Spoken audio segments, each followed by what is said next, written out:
Ashama arkafuna warrafata YouTube channel kiyya akkam jirtu nagaa keessanii aan baay'ee nagaa waaqa fagadatu akkuma argartanii mana qodaa maatbaa keessan jira otoo hojii hojjedhu xiqqoo dadhabna nan taa'e achi TikTokin seene mucaa wayii waan ajaa'ibaa isaa viidiyoo sammuu isinii maxxansa TikTokin rabuu seen jira waa'ee shamarraniitidha isumarraa dhaga'uu dandeessu Iri tokko dhugaadhaan kan nu jaallatu akkamiin adda baafachuu dandeenya waa baay'eedhaan adda baafachuu dandeenya iri dhugaadhaan si jaallatu yeroo mara waa'ee jireenya isa gara fuuldura akkamiin akkati wajjiniin ooffattu sitti himaa maatii isaa si barsiifata obboloota isaa si barsiifata hiriyoota isaa si barsiifata yooma hojii qabaatillee jechuudha guyyaatti yoo xiqqaate si'a 3-4 si bilbila isinuun beektu ka dhiira nama dhugaan nama jaallatuuf dhiirri dhugaadhaan nama hin jaallanne xiqqoo mashirraa tuttuqee isaaf malee hin beektu hundi keessanuu garuu dhiirri yeroodhaaf si barbaaddu dhiirri maallaqa keessirraa nyaachuu fi sitti dhiyaatu maal siin jedha dhiirri yeroof si barbaadu suura kee qullaa kaasinaa argisiin jedha viidiyoo sitti bilbilee qaama keenatti argisiisiin jedha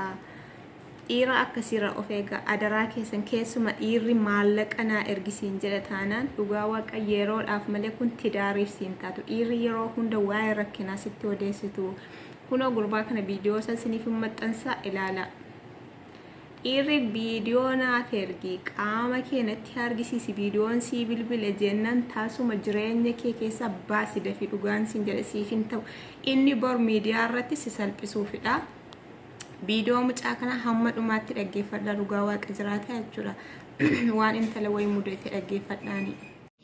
shamarran oromoo tokko gowwaadha maaliif jette jechuun keessa hin oolu assalaamu alaykum warahmatullahi wabarakatuh ilmaan oromoo warra muslimataa tan ashamaa ijoolleen amantaa kiristaanaa qabdan sarka fuune isiniin jechuudhaan viidiyoo kana amma dhumaatti dhaggeeffadhaati akka namoota kumaatamaan dhaggeeffatamu sheerii nu godhaati seenaa nuti guyyaadhaan gadi isinii dhimnu akka isin bira qaqqabu fooloo nu godhaati bira dabarfadhaa obboleettiin keenya tokko mucaa wayitiin misenjararraa wal baranii utuma wal janajjananu dubbiin janajjanaa isuma isin beettanu guyyaa tokko halkan wayii viidiyootuma waliin haasaanu gara qaama saalaatti yookaan gara viidiyoodhaan fedhinnaa lubbuutti dabarfatanii utuma fedhinnaa lubbuu kana keessa jiranu mucaan inni dhiiraa kun isii waraabbateetu lafa kaate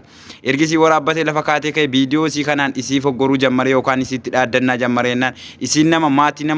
maatii qabduuf obbolaa waan qabduuf obbolaa isii kana waan sodaattu maatii isii kana waan sodaattu viidiyoo kana mala maltee akka harkaa gubdu barbaadde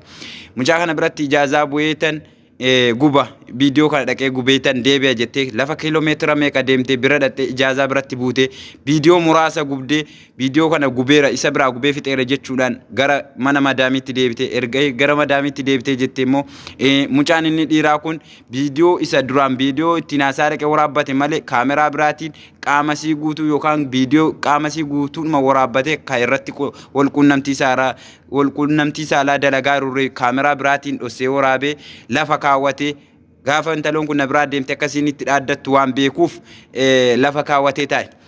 Mucaan kun ergi gara madaamiitti deebitee jettee mana madaamiitti ergi deebitee jettee mucaa dhiiraa kanatti dhaaddannaa jammarte sichi wannati nagootu hin jiru sichi viidiyoo itti gadhiiftu hin jiru kalas fedhinnaa keenya walirraa fixanneerra duraan innatti taphatteetta anis ammas itti taphadheeraa ittiin obboleetti keenyatti foggoraa jammarte obboleessi keenya dhiiraa kunis akkana jechuudhaan deebii deebiseef atirree viidiyoo gubuu dhuftee viidiyoo waa meeqa waraabbatamtee galte waraana meeqa waraanamtee galte utuu duruma viidiyoo siinaasaa waraabe sanaan afteellee haa ta'u ati immoo waa sadii kisaarte waan dalage hundarratti nan milkaa'ee jedhe obboleettan kiyya yeroo viidiyoo wal waraabdanu